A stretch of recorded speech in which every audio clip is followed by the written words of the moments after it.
Jon Venables and Robert Thompson became two of the most notorious figures in British criminal history due to their shocking crime committed when they were both just 10 years old. On February 12, 1993, they abducted 2-year-old James Bulger from a shopping center in Bootle, Merseyside, England. The events that followed would leave a permanent mark on public consciousness due to their brutality and the young age of the perpetrators. The abduction was captured on CCTV, showing Bulger being led away by Venables and Thompson. The boys took Bulger on a long and meandering walk across Liverpool to the Leeds and Liverpool Canal, and eventually to a railway line in the nearby village of Walton. It was there that the full horror of their actions unfolded. Bulger was subjected to extreme violence. He was tortured, beaten, and had paint thrown in his eyes.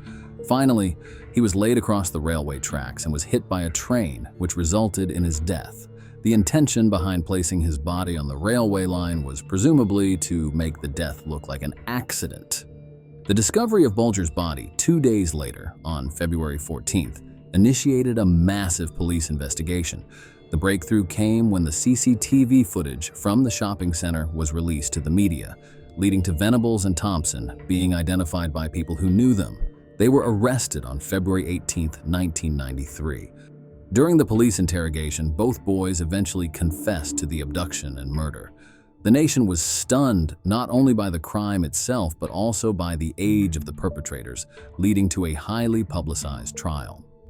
You had a conversation with your mum, and you then requested that myself come into the room. Is that right?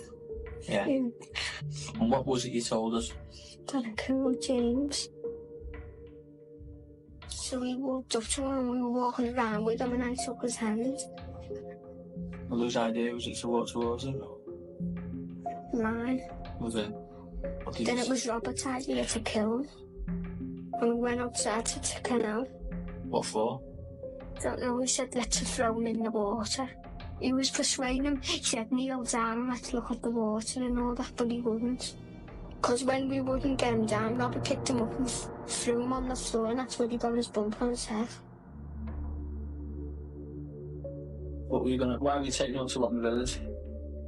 Don't know, we didn't know what to do. You walk along, where? To the train track. We took him on the rail track and started throwing bricks at him. Before we move on, if you like our channel, please take a moment to like and share. It helps us grow and continue to produce more content. Now back to the show. The trial took place at Preston Crown Court, and due to the defendants' ages, special procedures were in place, including frequent breaks and the use of a social worker to help the boys understand the proceedings. Despite these measures, the trial was contentious with significant media and public interest. On November 24, 1993, Venables and Thompson were convicted of Bulger's murder, making them the youngest convicted murderers in modern British history. They were sentenced to be detained at Her Majesty's pleasure, the indefinite detention of minors, with a recommendation that they serve a minimum of 8 years in prison. The trial, conviction, and the subsequent debate about the age of criminal responsibility sparked widespread discussion and analysis.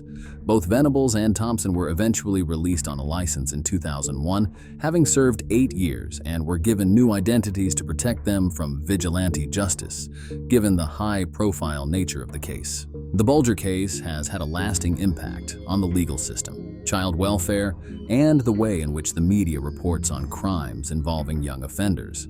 It raised profound questions about the nature of evil, the capacity for young children to commit such heinous acts, and the appropriate response of the justice system to such young offenders. The tragedy of James Bulger's death and the shocking nature of the crime committed by Venables and Thompson continue to be a subject of intense public interest and debate. Thank you for tuning in to Killer Kids on Pure Evil. Don't forget to like and subscribe to ensure you never miss an upcoming episode.